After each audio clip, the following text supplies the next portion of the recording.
Welcome to the show, everybody. We really learned this weekend what happens when you choose your Secretary of Defense by watching Fox and Friends. It's not good. A complete meltdown is happening inside the Pentagon under Donald Trump's Secretary of Defense, Pete Hegseth. And I don't mean policy disagreements here. I mean full-on chaos, leaks, purges, classified information floating around Signal group chats. Yes, another Signal group chat, and Elon Musk in the mix of it all. And mass quitting is now taking place. You're not having a stroke. This is real life in the Department of Defense under Donald Trump's second term Secretary of Defense. So here's what's going on. First, Hegseth, who was barely confirmed after getting grilled over allegations of sexual assault and showing up to work smelling of alcohol, he has now lost 4 top aides in a single day. One of them, his own chief of staff, Joe Casper. The other 3 were fired under suspicion of leaking classified information, even though they were reportedly about to be cleared. Now they've been fired. What's really going on, as usual, we don't know. To make it worse, Hegseth's team tried anonymously smearing them in the press. This is like middle school drama with the nuclear codes, which is very risky stuff. These were not small leaks. They were referring to military strike plans, carrier movements, American intelligence operations, briefings on China. And by the way, the briefings on China almost delivered to Elon Musk, who still has massive business interests in China. And it gets even more absurd. Pete Hegseth, the guy who apparently thinks Signal is like a secure filing cabinet of some kind, he shared Yemen's strike plans in a group chat that included his wife and his brother.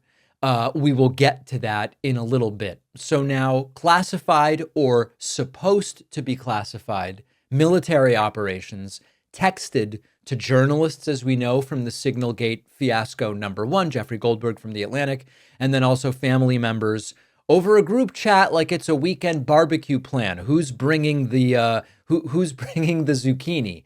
His response is a nobody was texting war plans denial, where we start to wonder what is the definition of war plans itself. So we got the chat log from Jeffrey Goldberg. There were indeed war plans there with timelines and everything.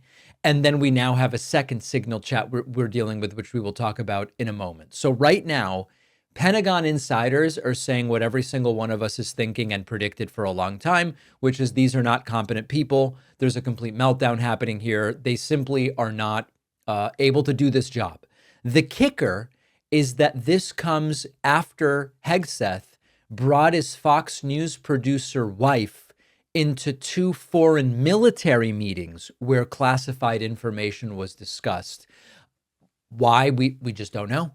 And now Donald Trump's inner circle is starting to put the pressure on to dump and flush Pete Hegseth, just like he did with Mark Esper, James Mattis, Rex Tillerson, and all of these great patriots who were only patriotic up until the day at which they were unceremoniously axed and Trump's claim to be the best at hiring people went away. Now, Hegseth is incompetent, but the problem really is not only Pete Hegseth. This is what you get when you let a guy govern by cable news vibes.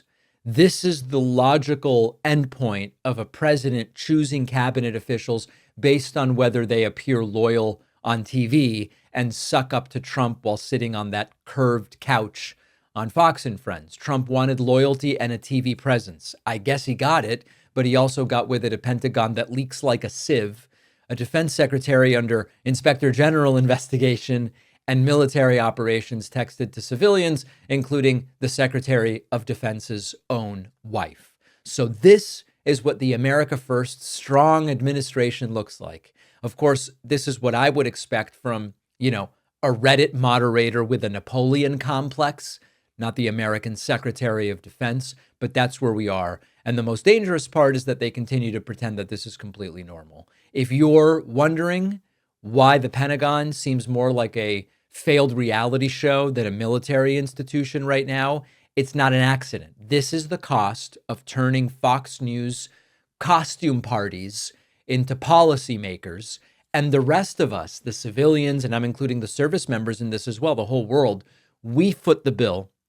We end up terrified and humiliated. And then why is Pete Hegseth's wife getting plans texted to her? Let's try to figure that out next. If you want to change your IP address when watching or downloading large video files, you need a VPN. Most VPNs come with a lot of buffering and waiting when you're dealing with video, but our sponsor, Private Internet Access, will not subject you to that. PIA is the only VPN fully optimized for lightning-fast streaming and downloading 4K content without the buffering.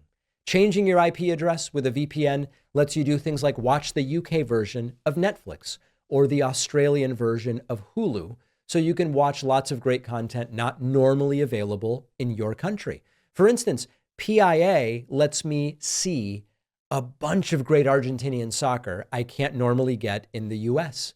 They have servers in 91 countries, and with just a single account, you can use PIA on unlimited devices: computer, tablet, phone, TV, game console. If you sign up for PIA today and you don't love it, you can get a full refund anytime in the first 30 days. So try Private Internet Access risk-free and get 83% off, which comes out to just $203 a month plus 4 extra months for free. Go to piavpn.com/Pacman. The link is down below.